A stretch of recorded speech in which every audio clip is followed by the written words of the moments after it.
ఈ లోకములో ఎంత ఉన్నది అనేది ముఖ్యం కాదు.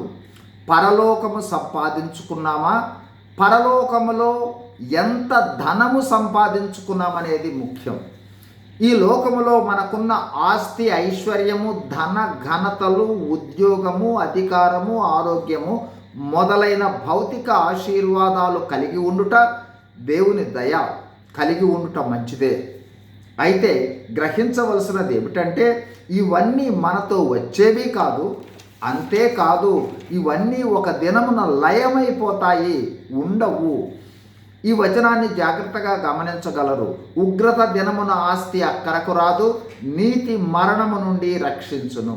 ఈ వాక్యంలోని మొదటి భాగము తెలిపేది ఏమిటంటే భౌతిక సంబంధమైన ఆశీర్వాదాలు మానవులను పరలోకానికి చేర్చలేవు. నరకము లేదా ఉగ్రత నుండి తప్పించను లేవు. ఇవి కేవలము తాత్కాలిక ఆశీర్వాదాలు, ఈ లోకము మట్టుకే.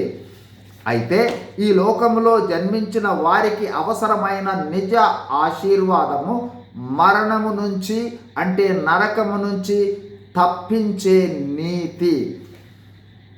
మానవ నీతి కాదు. మానవ నీతి మురికి పేలికల లాంటిది. దైవ నీతి అంటే పాపము నుంచి, నరకము నుండి తప్పించే దైవ నీతి.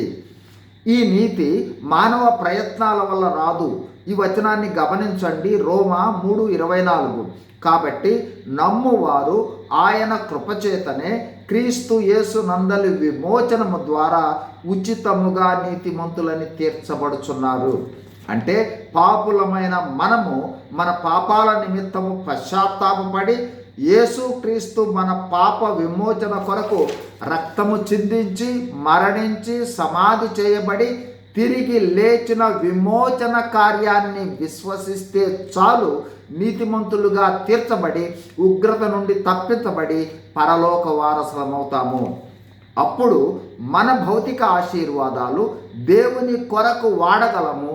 అప్పుడు పరలోకములో మనకు ఆస్తి సమకూర్చబడుతుంది. తద్వారా దేవుని రాజ్యంలో ప్రవేశము మరియు ఆధిక్యతను కూడా పొందగలము. కావున మన దృష్టి ఆత్మీయ ఆశీర్వాదాల మీదనే ఉండాలి. అప్పుడు మన భౌతిక ఆశీర్వాదాలు తోడుగా వస్తాయి. దేవుని మహిమార్థం మనము జీవించగలము. God bless you.